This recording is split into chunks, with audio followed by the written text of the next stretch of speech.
Hello everyone. आज की PYQ series में हम लोग बचे हुए क्वेश्चन करेंगे फंडामेंटल राइट्स के। क्वेश्चन नंबर 1 हमारा ये बोल रहा है कि which of the following is correct meaning of a term state in article 12। हम लोगों ने जो फंडामेंटल राइट शुरू किया था उसमें आर्टिकल 12 देखा था जो कि डेफिनेशन ऑफ स्टेट बताता है। ये क्वेश्चन CDS एग्जाम 2021 का है। ऑप्शन नंबर ए बोल रहा है कि डेफिनेशन ऑफ स्टेट में केवल और केवल गवर्नमेंट ऑफ इंडिया आती है। दूसरा ऑप्शन बोल रहा है government of India plus parliament भी आता है हमारा, या फिर स्टेट के भीतर government of India, parliament, state government और स्टेट लेजिस्लेटिव असेंबली आती है।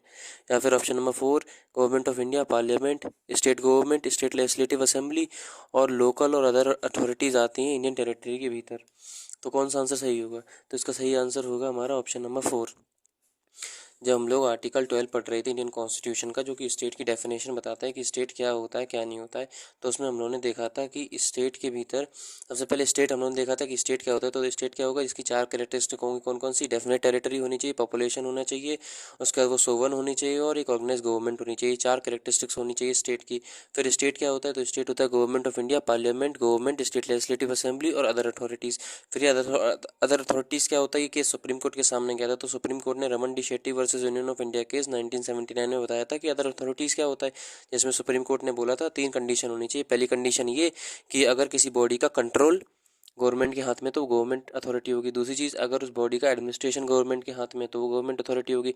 और तीसरी चीज़ ये, अगर उस बॉडी की मेजोरिटी स्टेक होल्डर गवर्नमेंट है, यानी कि मोर देन 51% अगर उसके स्टेक जो है वो गवर्नमेंट के हाथ में, तो बॉडी क्या हो जाएगी? गवर्नमेंट बॉडी हो जाएगी।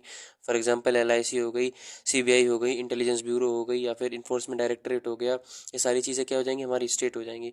अगला क्वेश्चन नंबर 2 ये बोल रहा है कि constitution guarantees freedom of speech and expression but freedom is subject to certain reasonable restrictions imposed by state.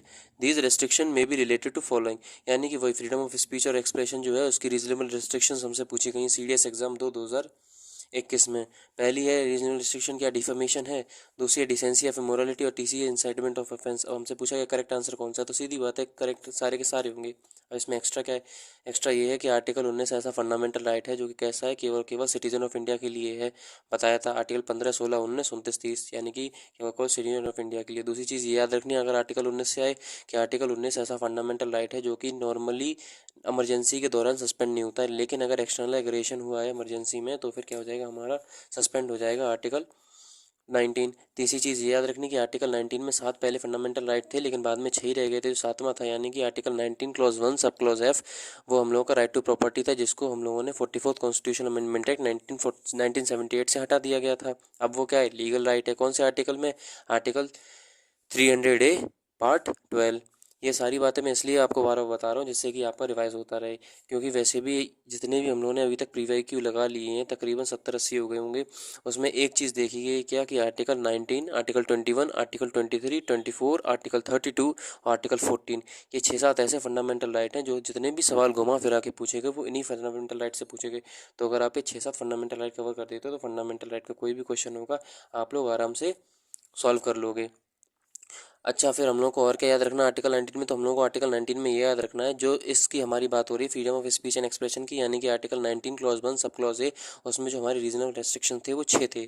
3 तो लिखे हैं, बचे हुए 3 कौन से हैं? तो बचे हुए 3 में हमारा पहला हो जाएगा फ्रेंडली रिलेशन, दूसरा हमारा हो जाएगा sovereignty and integrity of India, और sovereignty, security and integrity of India, और तीसरा क्या हो जाएगा? Contempt of court. बचे हुए 3 लिखेंगे।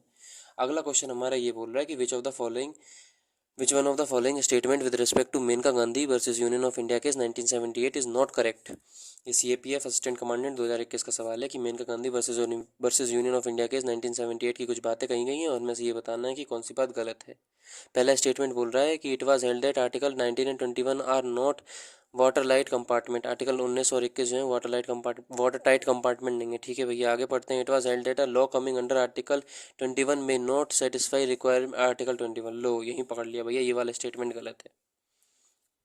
आगे जरा और पढ़ते हैं, देखें दूसरा भी स्टेटमेंट कोई गलत हो कि fair trial eliminate the biases against the accuse in trial. सही बात है, अगर कोई पक्ष क्या बोलते हैं उसको हिंदी में, अगर किसी का अगर तरफ लिया जा रहा होगा, किसी का अगर बायसनेस किया जा रहा होगा, किसी के अगर डिसीजन में होगा, कोई डिसीजन अगर किसी तरह से किसी फॉर्म में करप्शन हो रहा होगा, और अगर फेयर ट्रायल होगा तो उससे हम लोग फेयर ट्रायल से किसी भी तरह की करप्शन या फिर धांधली को रोक सकते हैं, फेयर ट्रायल मिलेगा किसी भी इंसान को। अगला स्टेटमेंट क्या बोल रहा है, राइट टू लाइफ अंदर आर्टिकल 21 होता है, लेकिन इसमें राइट टू डाई नहीं है। बिल्कुल सही बात है। Maneka Gandhi versus Union of India case में ये बोला गया था कि राइट टू डाई हमारा फंडामेंटल राइट नहीं है, राइट टू लाइफ है। तो सीधी सीधी बात है, नॉट करेक्ट पूछा गया तो ऑप्शन बी हो जाएगा। अच्छा भाई सब देखो, ये गलत होके भी सही हो गया, हम लोग सही होके भी गलत हो जाते हैं। खैर अपनी अपनी किस्मत। आपको आर्टिकल, ये जो मेनका गांधी वाला केस है सबको पता है आर्टिकल 21 में आता है। याद क्या रखना है कि Maneka Gandhi versus Union of India case में प्रिंसिपल ऑफ नेचुरल जस्टिस आया था, पहली बात। दूसरी बात क्या याद रखनी, प्रिंसिपल ऑफ नेचुरल जस्टिस में 3 बातें थी। क्या कि कोई भी इंसान अपने केस में खुद जज नहीं बनेगा। दूसरी चीज़ क्या कि अथॉरिटी मस्ट एक्ट बोनाफाइड, मतलब authority must act in good faith. अच्छा यार, अच्छा और हमें मेनका गांधी केस में क्या बात रखनी है, तो मेनका गांधी केस में हमें ये याद रखनी है कि पहले हमारा प्रोसीजर स्टेब्लिश बाई लॉ चलता था, सिस्टम जो कि जापान से लिया था, जिसे हम लोग क्या बोलते थे भैया, और उसके बाद मेनका गांधी जिस जो कि हम लोग के ए के गोपालन versus state of Madras case में आया था 1950 में, क्या प्रोसीजर स्टेब्लिश बाई लॉ। बाद में मेनका गांधी केस में हमारा क्या गया था, ड्यू प्रोसेस ऑफ लॉ। सारी चीज़ें बता चुका हूँ दोस्त। अगला हमारा सवाल क्या बोल रहा है कि which of the following statement about personal liberty is not true, यानी कि पर्सनल लिबर्टी नॉट से रिलेटेड कौन सी बात इसमें से गलत है। CAPF 2021 का सवाल है।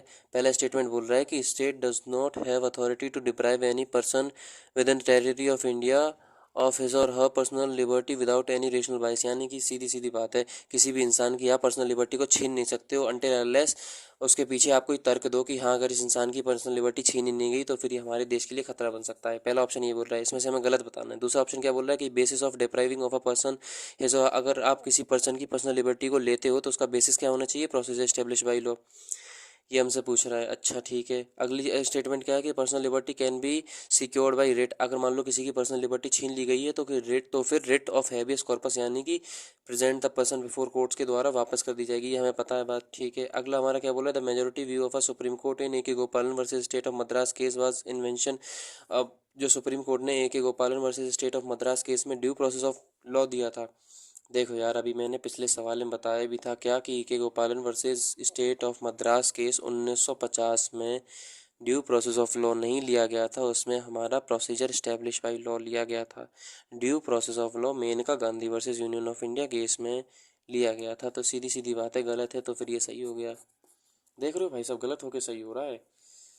अगला सवाल देखते हैं हम लोग कि कॉन्स्टिट्यूशन ऑफ इंडिया, देखो आसान सवाल था कि हमसे पूछा गया पर्सनल लिबर्टी से रिलेटेड कौन सी बात गलत है, तो सीधी सीधी बात यही गलत है कि गोपालन versus Union of India case में भैया, वो sorry versus state of Madras case में ड्यू प्रोसेस ऑफ लॉ की कहाँ बात हुई थी भैया, प्रोसीजर एस्टेब्लिश बाई लॉ की बात हुई थी।